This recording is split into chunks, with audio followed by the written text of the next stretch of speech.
vamos a hablar de la guía de práctica clínica en lo que respecta a toxoplasmosis gestacional, basadas en la guía de detección temprana de las alteraciones del embarazo.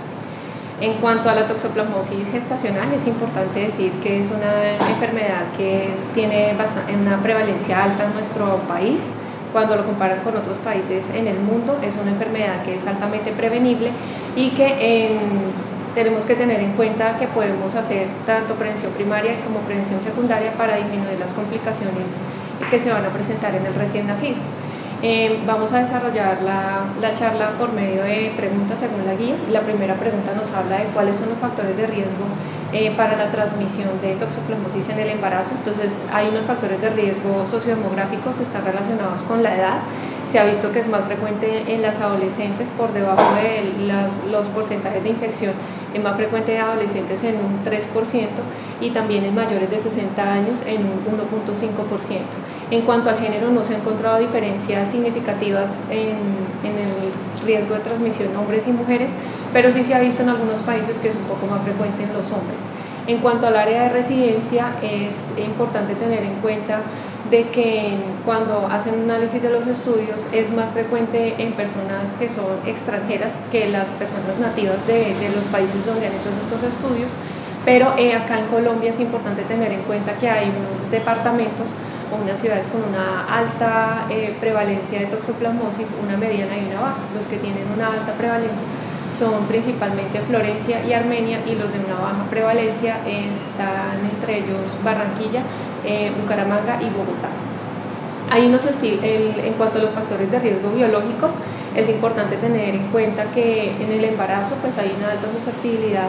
por el estado inmunológico que se maneja durante el embarazo, porque hay una supresión dada por la progesterona de las células natural killer, y esto favorece o nos predispone más a una infección tanto materna como fetal. En cuanto a los estilos de vida, se ha visto que las personas o en las ciudades donde no hay agua que se filtra o agua, cuando el consumo de agua es que no hay una agua hervida, se ha visto un mayor porcentaje de infección por toxoplasma, y también cuando hay consumo de carnes crudas, principalmente la de cerdo. También la exposición a gatos, se ha visto que las familias que tienen como un manejo tanto del gato y sus excrementos, o también manejo de cosas que tienen que ver con jardinería, tienen una mayor prevalencia de toxoplasmosis, y también alimentos contaminados que no sean pues adecuadamente lavados con agua hervida. La segunda pregunta que nos hacemos es cuáles son las recomendaciones para la prevención primaria de esta infección por toxoplasmosis en el embarazo. Entonces, están dadas principalmente con los alimentos que consumen las pacientes embarazadas. Entonces, es muy importante, primero, que las carnes que ellas consuman sean muy bien cocidas, que también todos los alimentos, en lo que se pueda, que sean también muy bien hervidos, que el agua con el que laven los alimentos sea con agua hervida, que el agua que consuman sea un agua potable o un agua que sea filtrada, no consumir tampoco cualquier tipo de agua, y también lo que respecta al manejo del lavado de manos antes de consumir un alimento o después, o antes de tener algún contacto con un alimento para prepararlo. Y pues la exposición, el manejo que se tenga también de lavado de manos antes de manipular principalmente los gatos.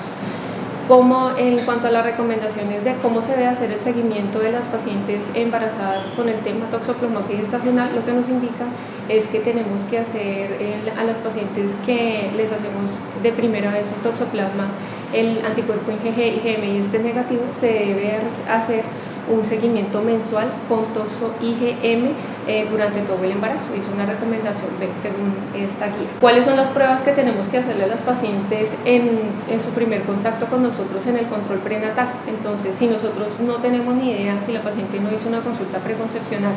y acude ya embarazada a nuestra consulta, lo primero que debemos hacer es una medición del anticuerpo toxoplasma IgG e IgM para así determinar cuál es su estado inmunológico. En las pacientes que tienen el toxoplasma IgG positivo y el IgM negativo, esas pacientes no requieren ningún seguimiento durante el embarazo. Las pacientes que presentan tanto el toxoplasma IgG negativo y el IgM negativo deben de hacerse un seguimiento, como yo lo explicaba, con IgM mensual durante todo el embarazo. En las pacientes que ya tenemos o conocemos su estado y presentan una seroconversión o la toxoplasma IgM se vuelve positiva, a estas pacientes tenemos que o se debe realizar, si tenemos menos de 16 semanas, un test de avidez para determinar si la infección es reciente o si la infección es antigua, o si tenemos más de 16 semanas tenemos que apoyarnos en la medición de la IgA para toxoplasma para saber si esta infección es antigua o reciente. Si en el caso en que tengamos una paciente que el toxoplasma IgG sea negativo y el IgM sea positivo, estas pacientes debemos de repetirle en dos semanas el toxo IgM para saber si esta paciente tiene una infección reciente o se nos ha seroconvertido. Si esta segunda prueba IgG es positiva, esta paciente tiene una toxoplasmosis gestacional y requiere empezar tratamiento. Y también dentro de las recomendaciones está cuando la paciente acude por primera vez y desea embarazo, debemos de tomarle o solicitarle una toxoplasma IgG para saber cómo está su estado serológico antes del embarazo. ¿Cuáles son las pruebas con las cuales se confirma una toxoplasmosis gestacional? Pues a nivel fetal, la recomendación está dada a que debemos ofrecerle a todas las pacientes la amniocentesis. Esta no se debe hacer ni antes de las 18 semanas, ni tampoco cuando la paciente ya ha empezado el tercer trimestre. Se le debe explicar cuáles son los riesgos, las posibles complicaciones, entre ellas la pérdida del embarazo, pero pues se le debe dar esa opción a la paciente. La idea es que con esta prueba nosotros vamos a determinar si hay una infección fetal, y si hay una infección fetal, pues hacer un cambio del tratamiento que esta paciente pues debe estar recibiendo. También es importante decir que según la recomendación de la guía que hay que hacer un control de calidad en los laboratorios que hacen estas pruebas, pues para determinar que cuando salen realmente positivas, pues nos estamos enfrentando a una toxoplasmosis congénita. ¿Cuáles son si se debe realizar o no ecografía de las pacientes con pruebas toxoplasma IgG o IgM positivas en el estado de embarazo? La recomendación es que toda paciente a la que nosotros detectemos o que se seropositivice o que de entrada tengamos toxo-G y toxo-M positiva,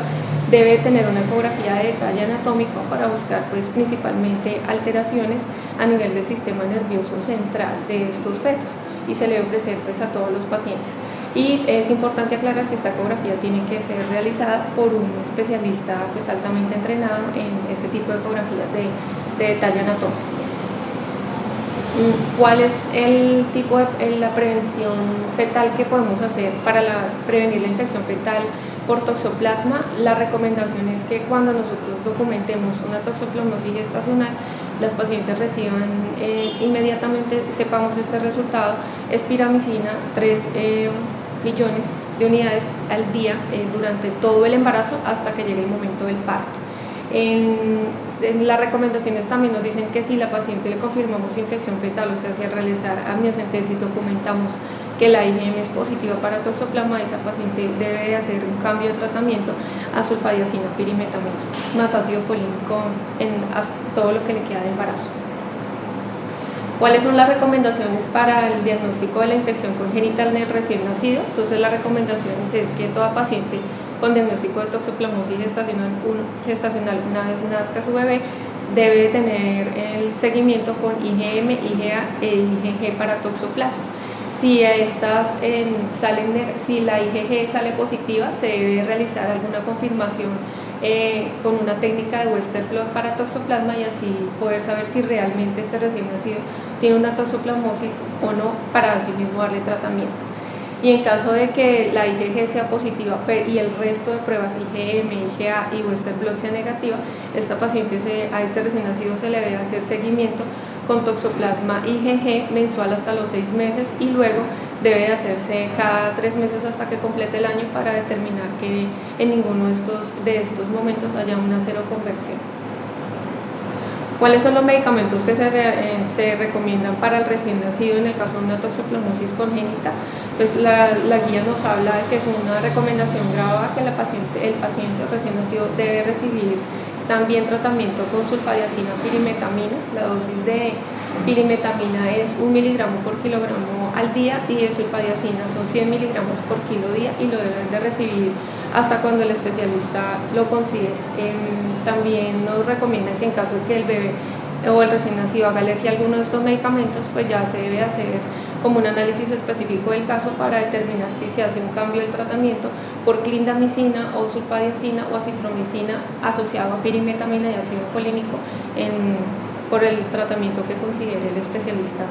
que lo esté manejando.